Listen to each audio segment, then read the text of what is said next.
Welcome to Great Talk and Entertainment. I'm your host, KJ, and this is the YouTube channel where I review movies and TV shows from my favorite superheroes, including Marvel Comics and DC Comics and much more.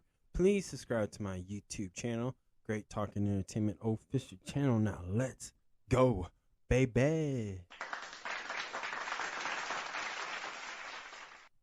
Welcome back, everyone, to the YouTube channel. My name is KJ, and this is my spoiler review for the new Marvel film by Marvel Studios, The Fantastic Four: The First Step. This is a spoiler review. If you have not seen this, please pause this and check out my non-spoiler review if you're just not sure if you want to watch it now or you want to wait later. But let me be the one to convince you to go check it out. So definitely check out my non-spoiler review on The Fantastic Four: First Step by Marvel Studios. So, again, before I got to add this in here. Could you hit the thumbs up button? That would help my YouTube channel out, and I would truly appreciate that. So thank you in advance. Now, again, this is a spoiler review. Y'all been warned. Now, let's get into it. This film starts off giving us the scene where we see the Fantastic Four's building in New York City. And this is in Universe Earth 828, which is a reference to Jack Kirby, which is his birthday, which would be August 28. As we see this rocket ship / spaceship, and it's called the Excessor, as this film is in its own universe. So Earth 828 is not part of the Marvel Cinematic Universe 616. That's a separate universe. And this is kind of like a futuristic set in the 1960s, or vice versa as well. And this film gives us scenes where we see Sue Storm take a pregnancy test, and she finds out she's pregnant. As we see Reed Richard, he's just looking for some medicine or ointment or something, and he's just shocked. Obviously, he's just any other guy would be just like, oh snap, she's pregnant. And of course, they've been trying, but this time it just finally worked. And they try to keep it a secret, as we see Johnny Storm and Ben Grimm and Herbie, the robot, AI robot, just making dinner. And I love that Herbie's trying his best to make some really good like some type of pasta. And he's a robot, he don't know what it tastes like, but we see Ben Grimm just be being nice to him, and he's like, you know what? That's really good. And he's like, we're cooking here, just encouraging him. And you know what I liked about it? Every time he walked or moved his finger, it sounded like rocks just, crashing into each other, like crackling in a way. Just the small details like that to give you an idea that his whole body is made out of rock now, or turned into rock. That's why he's the thing.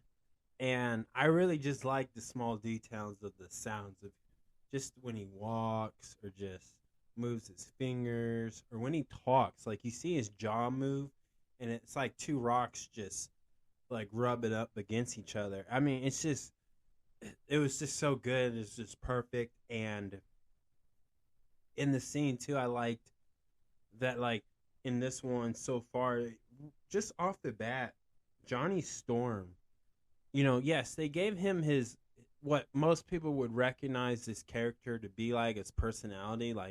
Yeah, he's young, he's cocky, he's a ladies' man, but also here, he obviously, besides him looking like a stud, they showed him he's smart. He's not an idiot. He's not one of those guys who are just what they do on TV. They always make the good-looking person kind of dumb as a rock, no pun intended. But they kind of do that with him. But kind of way they portrayed Chris Evans is when he played Johnny Storm in the first Fantastic Four movie with like, well, not the first, but the one of its kind.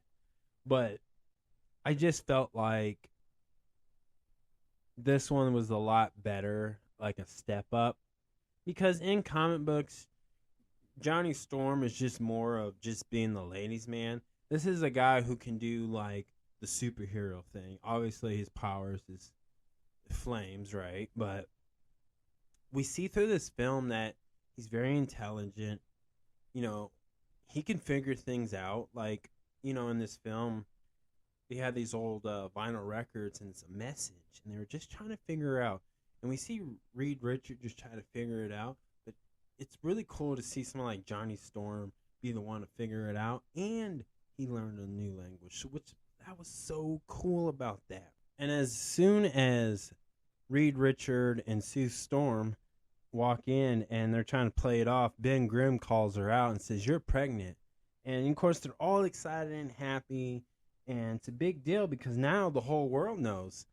And what's crazy about this is the Fantastic Four are so famous in this universe. Like, you know, the question is, will he be born with superpowers? And what's interesting is, what I loved about this is they show how smart and intelligent Reed Richard is, but they also show like his flaws, and that he might be very intelligent, like book smart, when it comes to the stuff that he's good at and stuff. Like, some odd reason he knows how to come up with like time traveling.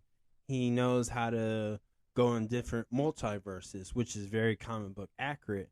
Like, if anybody reads the Fantastic Four comic book, they know this Mr. Fantastic himself knows how to, you know, do the science and has the equipment, of course, to time travel or go to a different alternate universe. So, which was very interesting because I was wondering if there was going to be some type of multi-story, and they're kind of foreshadowing it, which I'll explain throughout this whole movie, of course.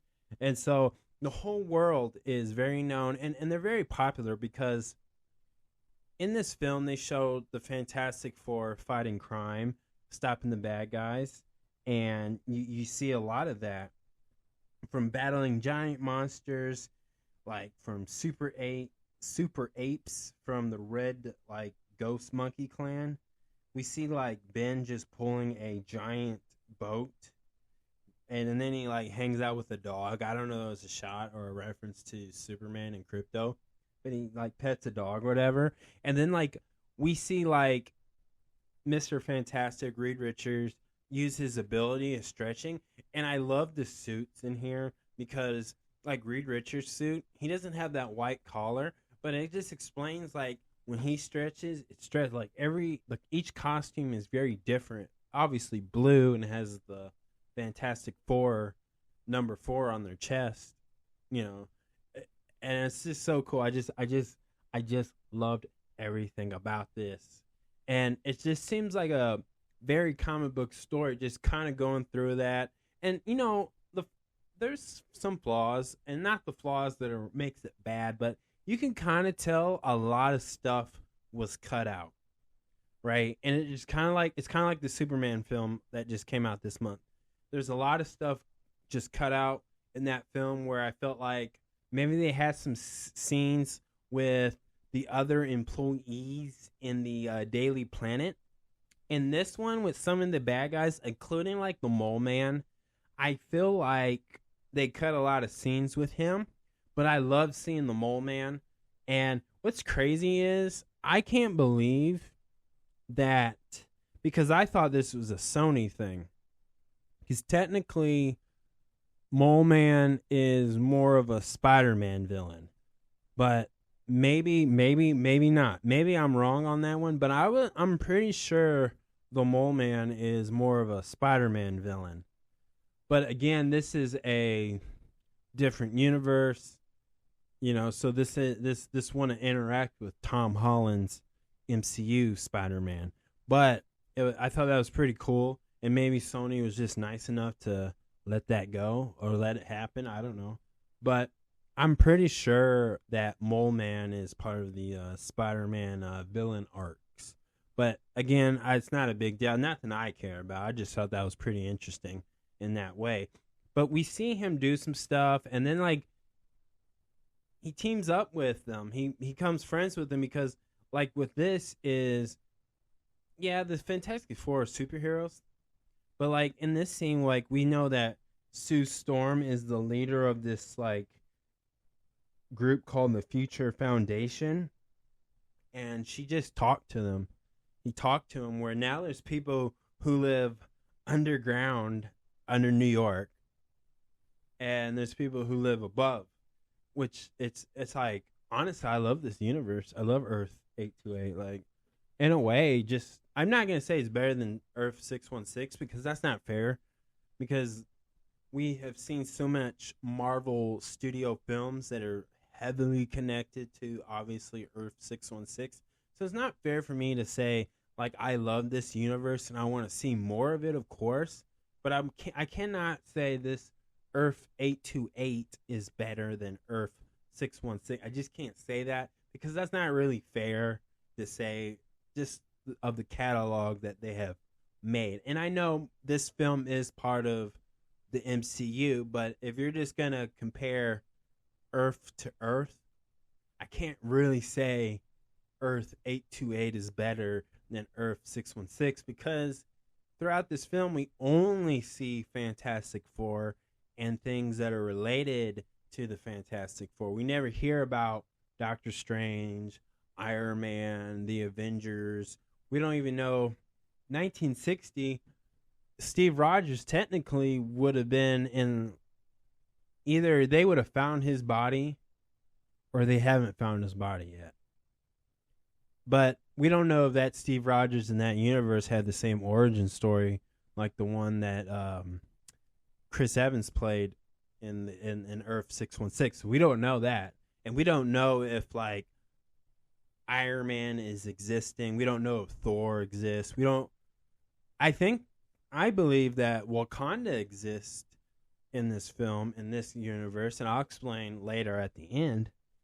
But throughout this film, like I said, they were just showing like a speed up because in this film too, they kind of showed their origin story in a really cool way and more of in a documentary way where think about the actual history of sending people to the moon, right? Or shooting a rocket to outer space back in the days when it first happened, right?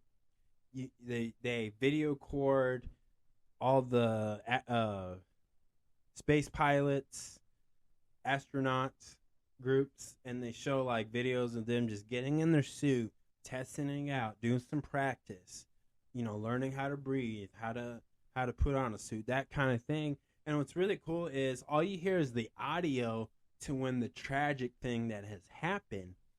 Now, what's really interesting in this one is Victor Von Doom, Doctor Doom. Now, if you remember in like the 2005 Fantastic Four, I believe was 2005, I believe. Victor Von Doom went with them on that spaceship, but this one he wasn't. So, again, this is not an origin story. This is they're more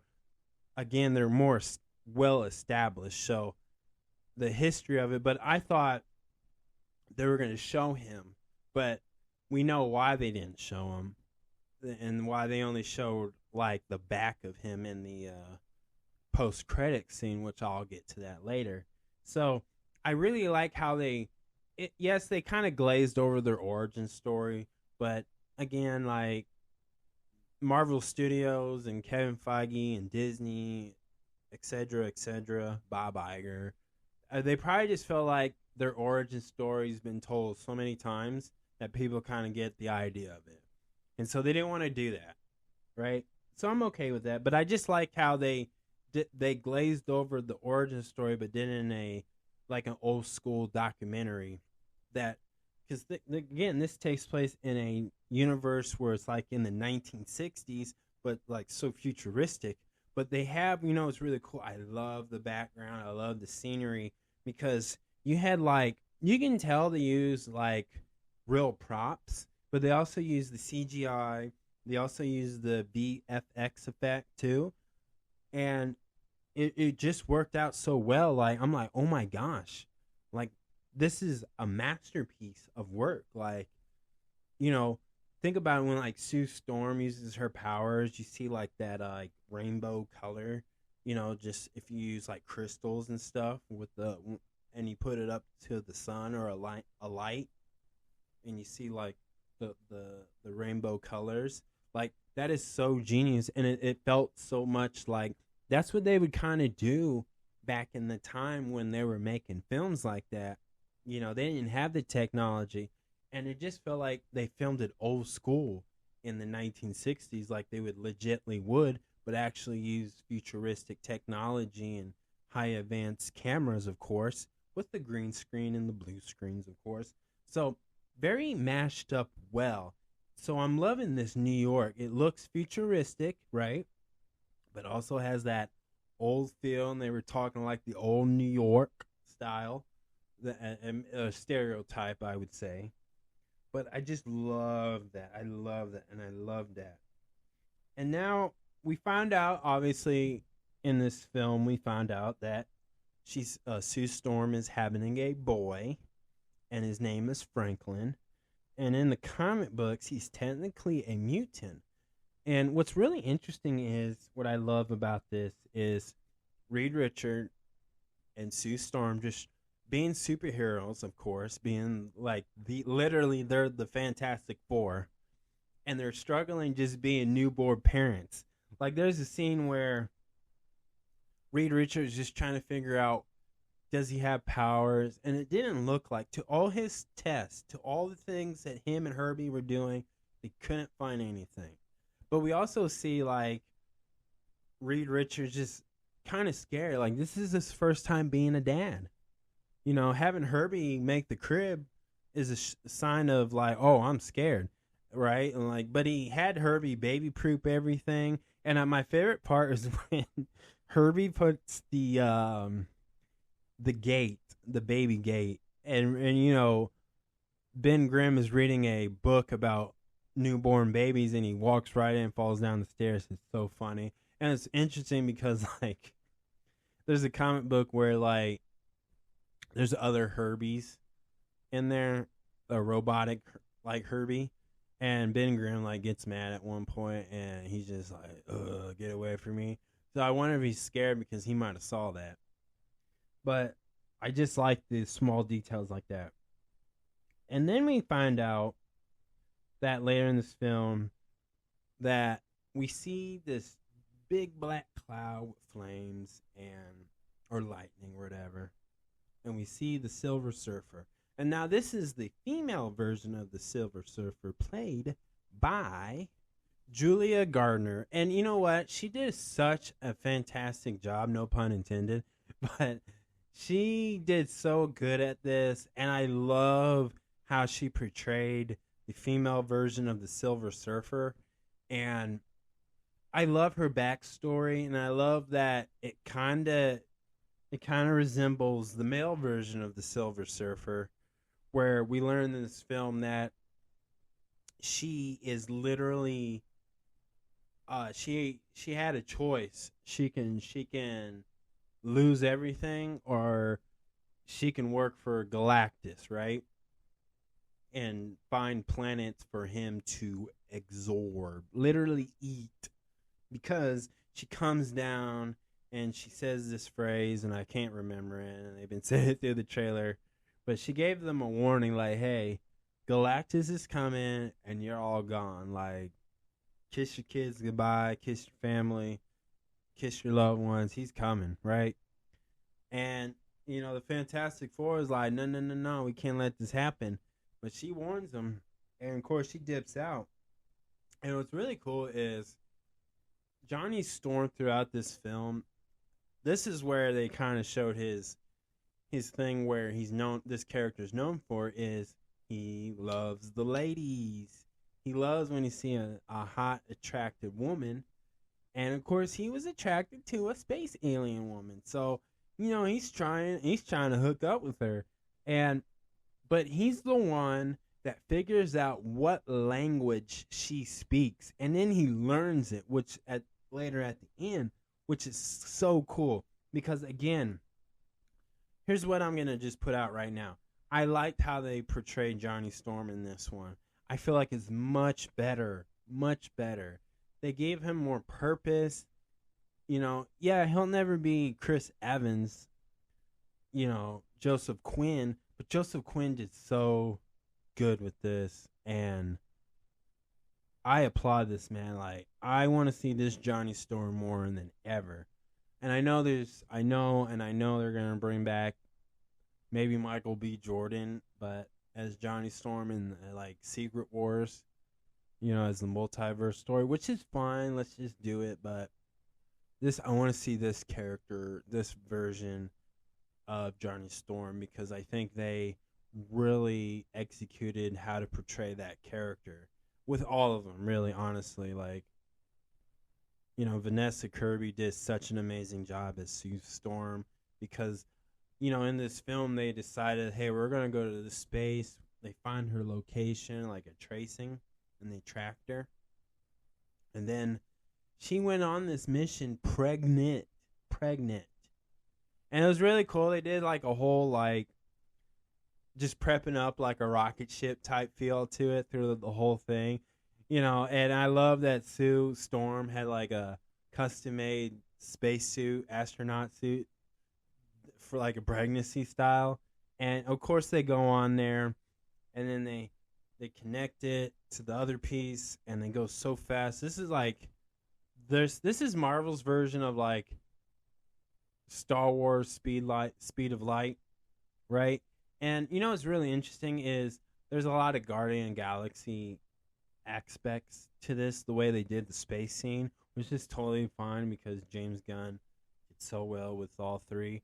And so it totally makes sense, like, this universe, Earth 828, would have the same, like, parallel features of their outer space. And what's really cool is they find this planet and they find Galactus. And I tell you what, Johnny Storm, he was ready to fight Galactus. And remember, Galactus is a huge giant entity. And yeah, he can shrink down to human size, but why would he do that? You know what I'm saying? I mean, you're that hungry. And so they made a deal. Well, they didn't make a deal. Galactus gave him a choice, right? He said, you give me your baby so he can take my place. And I can leave this curse of hunger. Because they finally reveal that Franklin has cosmic power. Which, again, that's a huge thing. Like, this kid is a lot powerful than a lot of Marvel characters. Like, from villains to heroes. Like, this is a kid that you don't want to fight. You can't just Hulk out. You definitely can't do no Punisher stuff to him. Because this kid's got some power. In comic books, this kid, Franklin, I'm just gonna call him Franklin now. He can change the whole multiverse. He can mix two alternate universe, combine them together and just change it. Right? Like, I can see why he wants them. So this whole film really is about a mother and son story. Franklin is a mama's boy, and they already proved it in this film. And Sue Storm loves her son. So she don't care about anybody else. Like, this is her baby. This is her baby boy. Like, she was doing everything a mom would do for their own kid, especially their first son. They weren't about that life for sure. And before I go on, what I like about that scene too, I love the background. I love the visual effects of where Galactus just chills at, right? And it's dirty, it's gritty, it's not happy, it's depressing. Like, it reminded me of Avengers, I want to say Infinity War, where Thor had to go get a new, like, weapon, right? The axe, right? And you remember we see that giant troll who was on a dead star, right? And it had that type of feeling, like there was no life, there was no love, there was no nothing. It was just dark and depressed, and it was just sad looking, right? But you know what's crazy? They both had like lava, which I'm assuming that's like from stars, you know, like flames, the gas flames of a star or the sun in outer space type thing, whatever it is. But it was just dirty and gritty, like. And I love like the design to Galactus, and I like just everything they done with this character, and everything the way they got him, it just totally makes sense. So in the next scene, again, they're running away now. They're trying to get away from Silver Surfer because this woman, Silver Surfer, she can literally put her hand in there and just grab the kid, because earlier in that scene, Galactus speed up the birth. He said, "Oh, this kid's getting birth. You're giving birth to this kid like right now." And she gave birth while they're trying to escape, right? And oh my gosh, like oh my gosh, she didn't have nothing. Like she did natural birth in outer space. Ouch, ouchies. Can't relate to it, but ouch. And I thought that was really cool. I like how Sue Storm like gave birth and then made their spaceship disappear invisible. Like that was creative. But they escaped. I mean, they barely escaped, but they made it. They finally made. I mean, oh my gosh, they made it. I was so intense. And then like again, they were just, oh my god, it was just so good. And like, through this episode, I love not this episode, but throughout this movie, we see like Reed Richard just being a scientist, being logical thinking. Like he entertained the idea of giving up his son, which that totally upsets the baby mama, Sue Storm. And then the whole world like obviously gets scared because they're like, "What? You didn't defeat him?" Like, "No, he's coming." And they're like, "You got to give that baby away. What about us?" And she came down and said, "Look," she gave a speech that only a mom could give. I'm dead serious. Hers, I can't remember everything she said, but she said it only a way a mother could say it. And I love there was women in this big crowd who were rioting, like raging, like, "Oh, give up the kid," protesting, whatever. And they all like understood, because they deep down inside, they would want to protect their kid, then give it up to sacrifice a whole earth, a whole universe. So all the women knew, all the women in that group knew and can relate to Sue Storm because they're mothers. Only a mom would give this speech, because guess what? Mamas don't want to give up their kid. They rather watch the whole earth just get away and then give up their own child. A good parent, I'd say.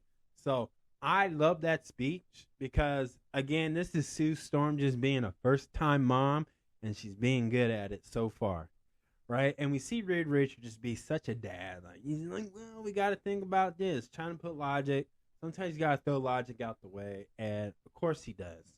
And he's not a bad father. He was just scared because, again, this is Galactus, one of the biggest, baddest Marvel villains besides Thanos, right? Like, and Ultron, right? But he's in there. He's up there in top 10 like baddest villains of Marvel. Like, you can't deny it. And what I love about this is everybody in the Fantastic Four has their own thing going on, but they're all working together. Like, we see, like, again, Johnny Storm figures out her language and speaks it because, she says these like riddles and stuff like, "Oh, you're gonna lose your planet, you're gonna die in some way, like you're gonna get eliminated," right? And he speaks it, and she's just shocked, right? And then he plays the whole thing, but let's take it back a little bit. So they had like three plans. The first plan was let's well, the first plan was let's negotiate with Galactus, right? The second plan was the idea, because we've seen the scene where Reed Richards took an egg and he built this machine and it teleported this egg to the other side. But the problem is it needs a lot of energy, right? And for a second, I thought the Power Stone, the Infinity Stones were gonna make a comeback. Like I swore, because in Loki, in season 1 of Loki, there's no matter what, in different universes, there's Infinity Stones, right? The Infinity Stones. It's not just Earth 616. Because I was thinking, because in Marvel What If, right? They always have, at least the first season of Marvel What If, there was like, what if the Infinity Stones were this? What if the Infinity Stones were that? You know, what if this? What if that, right?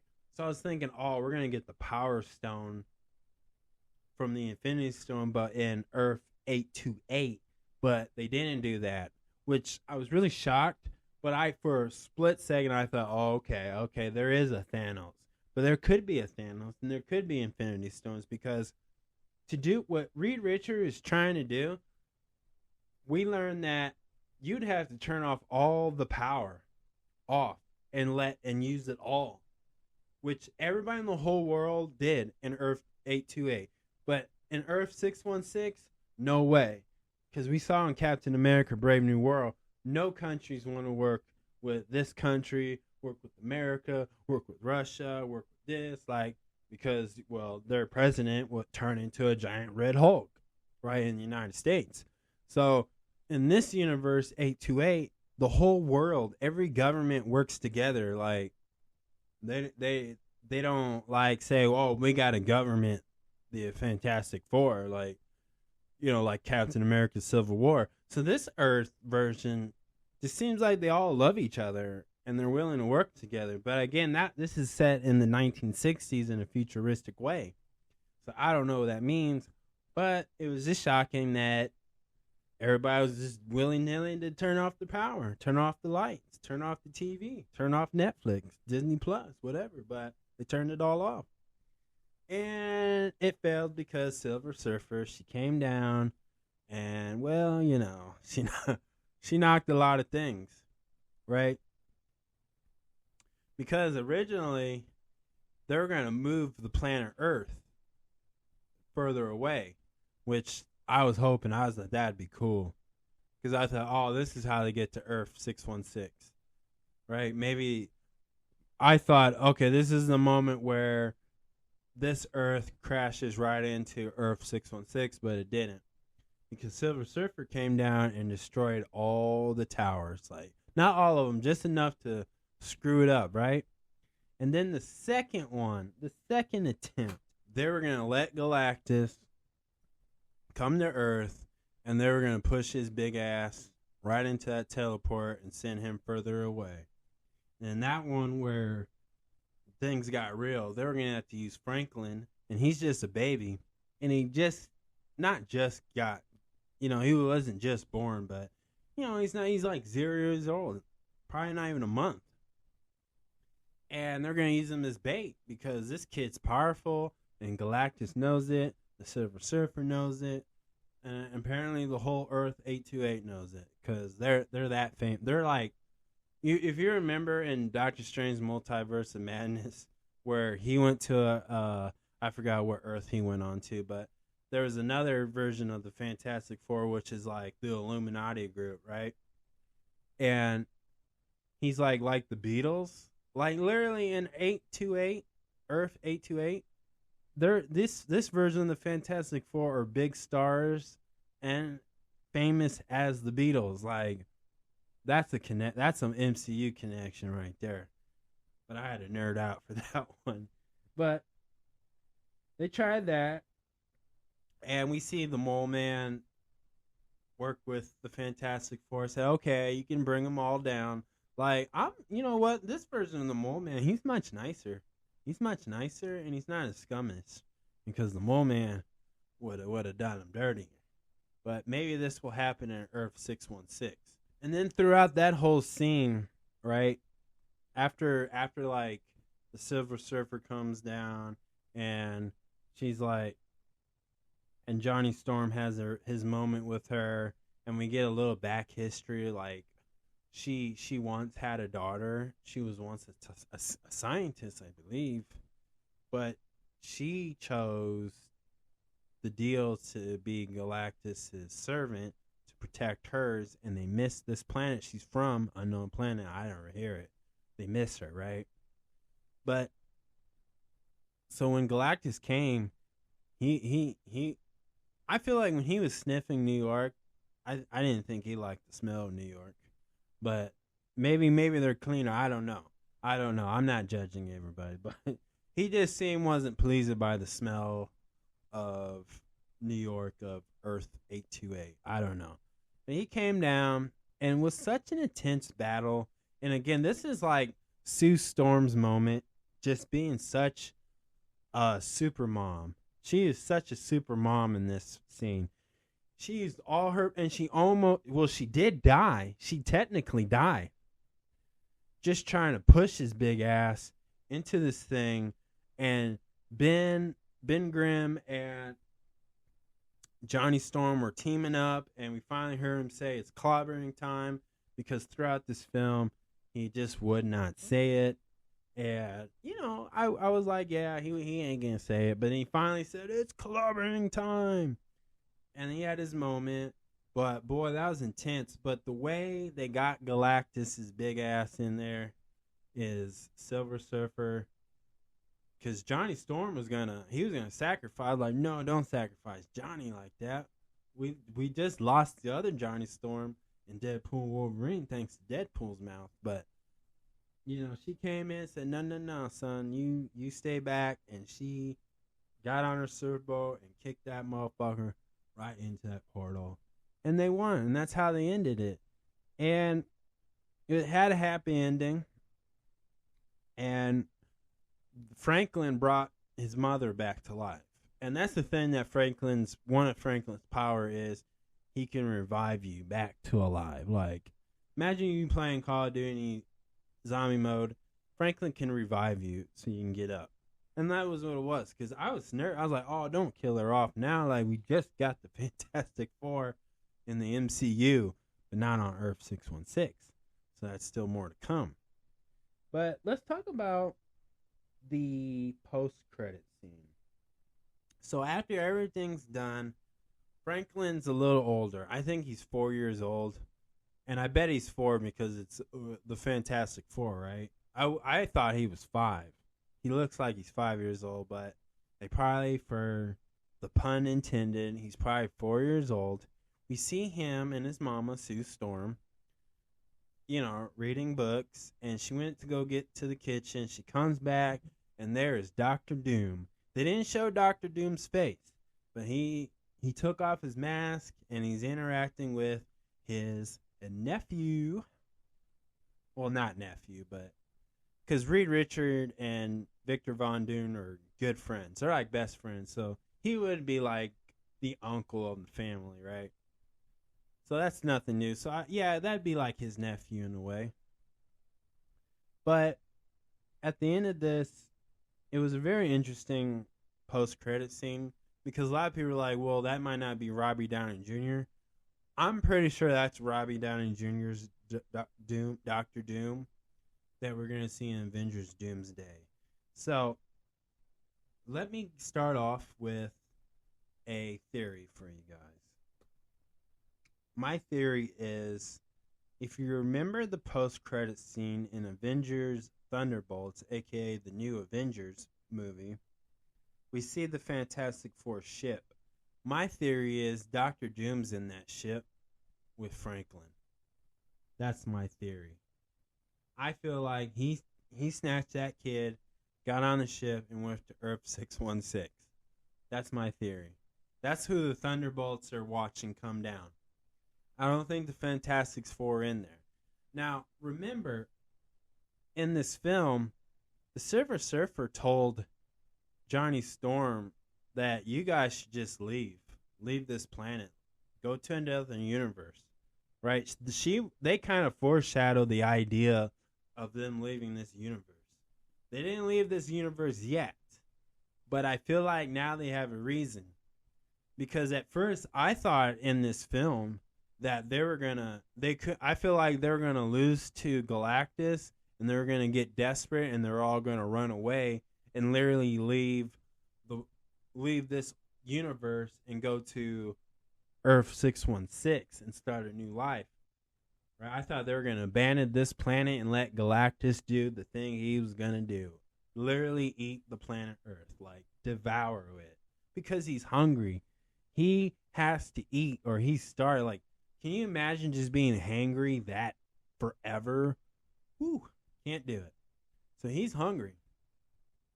And I like that they didn't kill him. So back to my theory is I feel like in theory, like Victor Von Doom, Dr. Doom, who's played by Robbie Downey Jr., is on that ship with Franklin that the Thunderbolts, aka the New Avengers, are looking at. Like, I feel like that's the post-credit scene. It was very interesting. That's what I think in theory.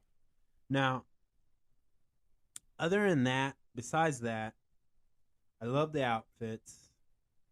I love Pedro Pascal, Vanessa Kirby. They did such an amazing job playing these iconic Marvel characters. And they're the first family of it.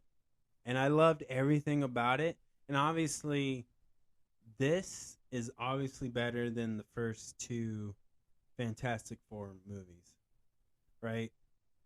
And honestly, if I had to give this a 1 out of 10, I'm giving this a 10 out of 10. This is a masterpiece superhero storytelling film.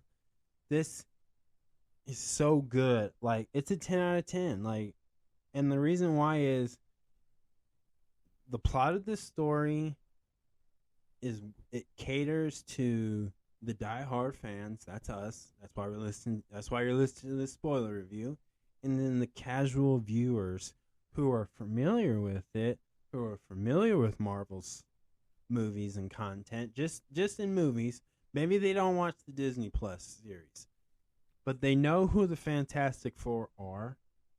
They understand the concept of them, and I feel like this story was told so well that both sides could understand and actually enjoy just watching this film. If this was a standalone film, it's still perfect.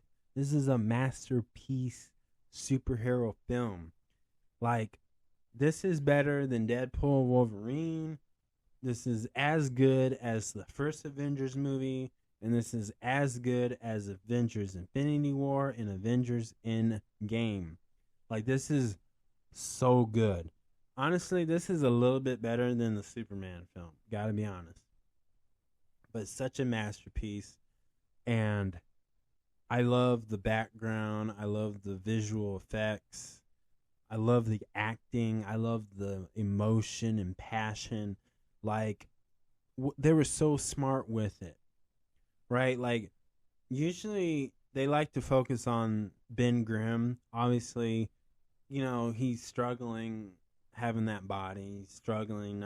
He used to not look like that. But they didn't really focus so much on it where it took up the whole movie. And I like how they present Johnny Storm a lot better. They gave him more of layers of personalities and different sides of him. He's not just some pretty boy. He's actually smart. He's very clever, and he's very superhero-like. Reed Richards, I felt like they showed him much more intelligent. Like, he's more intelligent. Like, I don't think they really nailed it in the last two Fantastic Four films. But this one, they nailed it. They nailed it right. Like, just nailed it. They broke the curse or whatever.